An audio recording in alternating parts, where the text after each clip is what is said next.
dito. Ginawa ko wala. Umaakit Yung hanggang dito. balikat niya, tapos likod. Kung mapapansin mo yung balikat niya, parang paano eh. Oo, pasulong. Di ba? Mapapansin mo. Pero, ganyan na siya noon pa. O Ganyan lang talaga. nagbago lang dahil sa sakit. Then, na-operahan ko kasi ako ng thyroid. Kaya parang maliit yung leg niya eh. Kaya parang maliit yung leg niya eh. Na-opera, kailan ka na-opera? 2009 pa. Okay, medyo matagal na. Kasi pag bago-bago pa yan, wala tayong mga adjustment dito kasi kinakrak yan eh. Ngayon, kailan to sumakit, ma'am? Tagal na po, tinitiis lang. Tapos, hilot-hilot, nawawala. Mga tansya, approximate, mga 2 years, 1 year, 2 months. Ay, ito, madalas po ako na-hospital. Mga 3 years. Hindi pa po, sakit lang. Minsan, dito. Madalas ka na hospital dahil sa Minsan, mga ganyan. naman po yung sa calcium naman po yun. Bumaba kasi ako ng calcium. Bakit? Yung thyroid kasi niya, nung simula na operahan siya, bumaba yung calcium niya. Kasi Oo, alam niyo na, yung lahat ng laman po ng ano po. sabihin na natin wala kang tinitake na vitamins sa Ay, calcium. meron naman po. Pero yung sa ano, seafoods daw yan eh. Mga seafoods sa thyroid, mga ano.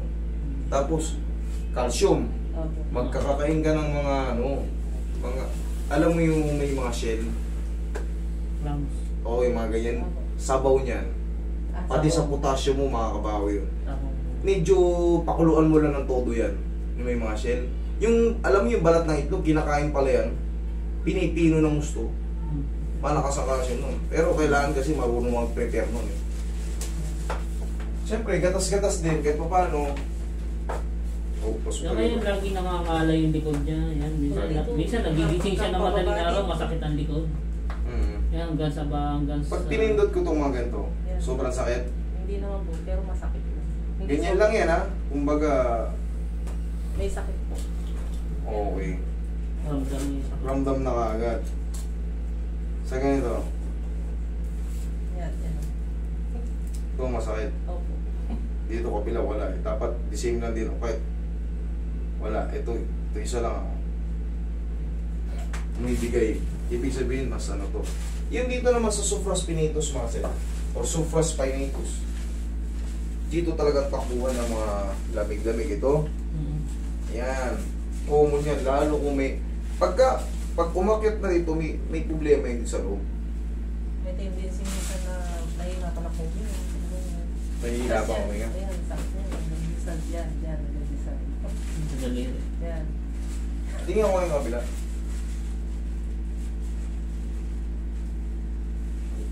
Tumaas din ba yung uric mo? Pag nagpapacheck naman po, wala. Normal naman po yun. Sure? Opo, normal. Okay. Hindi ba sumasakit yung mga siko-siko mo, tuhod-tuhod mo, paa mo? Opo, yun. Sumasakit? Pero hindi Yun ang uric. indikasyon na ano. Hindi po uric. Ano yun ha? Indication lang yun ha? Pero hindi pa tayo kumpirmado. Pagka sumasakit-sakit yung mga ganyan-ganyan mo, dito mo, Yan, tas yan, konektado. dyan, dito, Dito Baka- po, sa ilalim. ilalim. Hindi sa mga ganito. Hindi po sa joints. Yan, Wala po. ganyan. Hindi. Pag yan ang sumasakit sa'yo, May uric yan, oo. yan, ano yan, Sa gout. yun. Yung gout tsaka uric, isa lang yan. Uric acid ang tinitest. Nagpapatest po kami lagi nun eh. Nag-laboratory, wala mababa yun. Kasi magbabago yung ano natin, magbabago yung karate natin. Pag mataas ang uric nyo, babawasan natin yung massage. Pero yung adjustment, the same pa rin. Siyempre, kailangan natin malaman yung mga nararamdaman nyo. Pero last na.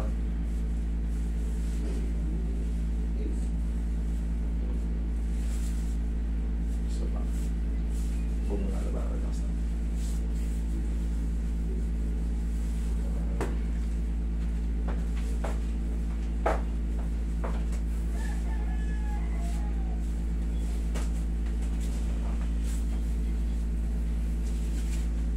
Yan, tagilid.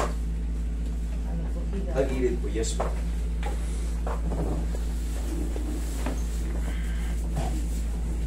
Puso ka lang konti dito mga kapatid. Eh, bagay ito, malaglag ka. Yan.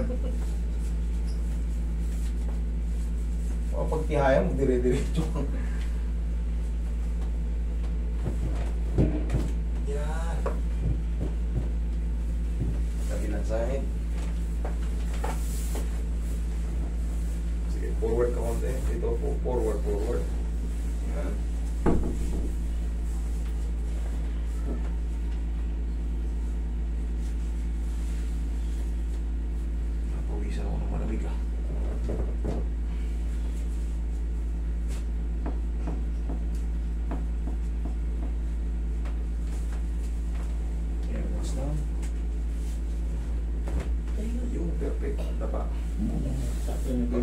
yung pectus na naka-straight na iangat yung puwet mo. Kita pa.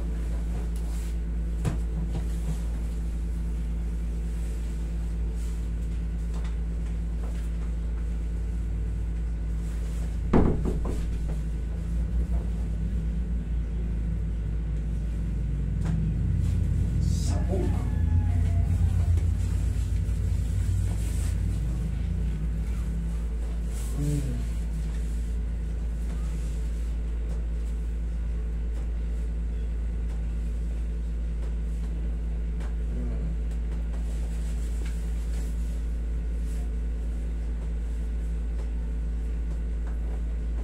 Tamaan mo yung ganito niya. Medyo ito kabilang matigas, ito malambot. Yan yung mga tinatawag na muscle spasm. Pero normal naman sa tao magkakaroon nito. Siyempre nagtatrabaho, ligo-ligo, pagod, tapos niligo, muscle spasm. Diretso yan sa kwan, diretso sa... Hindi, normal lang yan. Alam niyo paano? Sa cervical lang ano nun. Kaya pag sumakit yan dyan, pag may problema dyan, diretso yun hanggang kamay. Hindi yun. Eh, hindi naman kasi uric sa kanya. Pero doon pa rin ang tracing niya sa cervical. Pag naayos na itong cervical niya, ayos na rin yun. Dalawang kamay po. Diyan. Yeah, relax na naman. Pag nawala yung compression dito, wala na yun. Okay, inhale. Isa pa. Sabay lang. Exhale. Thank you. Diyan ka lang muna. Yan na, diyan ka lang muna. Tapos mamasage natin dito. Mamaya mararamdaman niya na yung changes niyan. Mararamdaman niya na agad yun. Luluwag na yun pa sa maangat yung dito. Makabalik yung mga position ng mga facet joint natin dyan. Yung minsan pag sumasabag, dito ko mas parang dito, tas ganyan dito. Massaging ko na rin ulo. Kumukunik. Parang may mga... Oo yan, parang ano. Direct to the brain kasi yun doon sa cervical. Kaya minsan abot talaga yan dyan. Basta may mga compression talaga sa mga nerve, pati mga artery rito, madadamay niya. No, upo ka.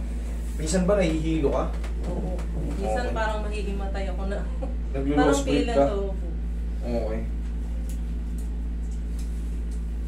Eh ano na yan, hindi na yun ordinary yung pakiramdam pagka nakakaramdam ka na ng mga ganun. Kaya sabi ko ng... Sa bagay, matagal na ito eh. 3 taon na halos. 3 taon na palang tinitiis ni mo. Paano ano lang. Oo, Pabalik-balik. Pagpamasahe siya sa iba, eh siyempre, sa pansamantalang ginawa, bukas ba? Ang masahe kasi maganda naman. Kaso, siyempre, kulang kasi sa labas lang yan. Dito lang sa ibabaw. Pero kasi pag may mga traction, cracking, malaking bagay yun. Mas upgrade yun. Sabi ko parang nare-relieve yung sakit pagka ang tunog.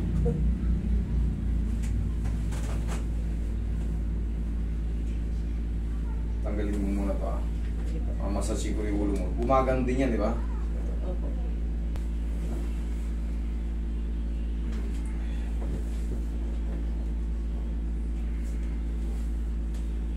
Basta ito.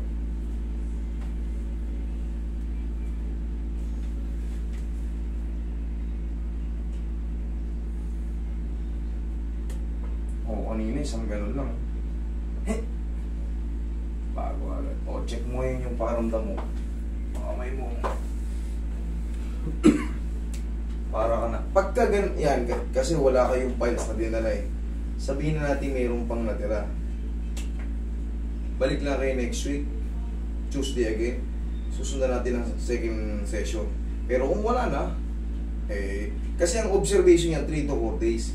Kasi hindi agad yan masisiro-siro lahat. Siyempre, unang ano pa lang. Magsusubside pa yung ano, adjustment. Mayroon ko na yung tinatawag na healing process pa. Kung naiipit man ngayon yan, parang example lang ganito. Ipitin ko to ng ano, lies sa loob ng 3 taon. Ipitin ko lang, consistent na nakaipit. Pag natanggal, nakalaya. Giginawa ka na. Pero yung dinamage yung ipit ng mga napakatagal na maroon, mayroon pang trauma. Ngayon pa lang siya mag-ano. Mga ilang araw pa siya mag-heal. Okay? O, kumusta naman ang... Dito.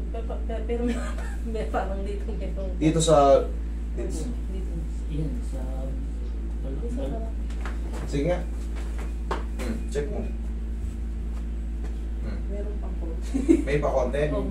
Kaya, walang problema. Sabihin nyo, meron pang konti raw di may natira pang konti. Pero ma'am, sabi ko sa inyo, Parang may tutunog na pagka... pero sabi ko sa inyo, merong talagang kailangan mag-heal pa ng may natira pa raw konti, pagbigyan natin si ma'am. Parang may tutunog na gusto mong tumunog. Opo. Alam mo yung inangat ko yung kanina yung puwet mo? Oo. Yun. Ayan, tumunog. Baka yun yung hinaharap ni mami. Meron pa raw gustong tumunog na hinaharap. Ang mahalaga, konti na lang.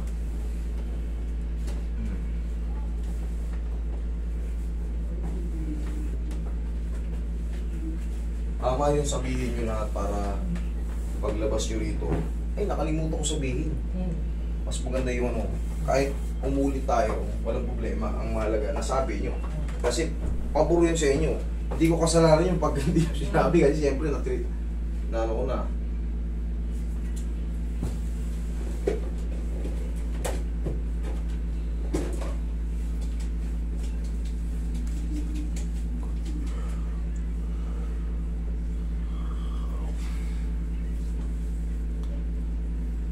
Ito ba siya yung capsule nito? Opo, yan. Ito, sakto? Opo, yan. Okay, sige.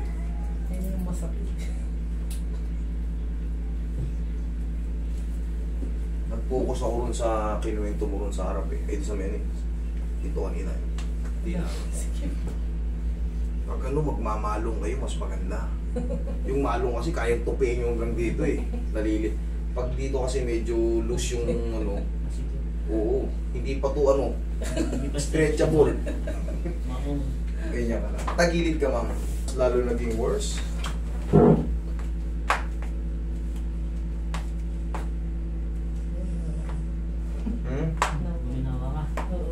Okay?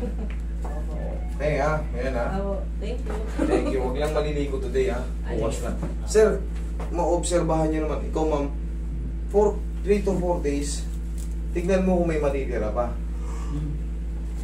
Next week, 1 week talaga ang interval niyan para talaga makapahinga muna yung katawan. Hindi pwedeng sunod-sunod yan, cracking, hatak ni kailangan talaga once a week. Okay? Pero kung wala na, wala na. Sorry na. Sorry na siya. Okay, thank you. Thank you. Thank you, boss. Thank you.